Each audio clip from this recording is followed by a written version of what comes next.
ఆశపడతాం. ప్రతి ఒక్కరం అలాగే చూస్తాం. ప్రతి మనిషి కూడా ఎక్కడో దిక్కున ఆశ మాట, ఎవరైనా సహాయం చేస్తారేమో, ఎక్కడ సహాయం వస్తుందని ఆశపడతారు. నిజం చెప్పిన సహాయం ఈ లోకంలో ఎవరు చేయరు, కానీ దేవుడు మాత్రం తప్పగా చేస్తాడు. హల్లెలూయా. ఎందుకు చెప్పిన చేసినప్పటికి కూడా వారు సహాయము వాళ్ళు చేసిన మళ్ళీ తర్వాత మళ్ళీ దింపేవారుగా ఉంటారు. కానీ దేవుడు అలాంటి వాడు కాదు. కొండ తట్టు నాకు నేను కళ్ళు వచ్చిన సహాయం ఎక్కడి నుండి వస్తుంది?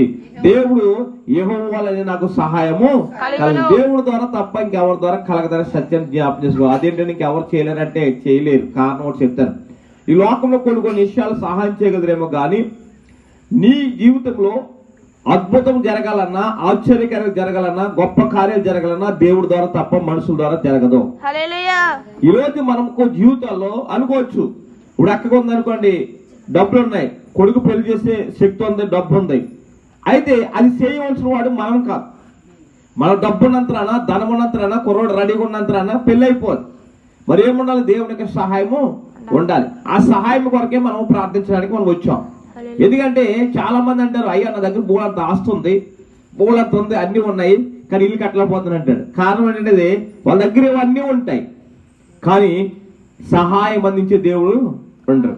కాబట్టి మనము ప్రార్థించేద్దాము, యెహోవా వలన సహాయము కలుగుతుంది. హల్లెలూయా. తర్వాత వచ్చినవి ఏముందంటే ఆయన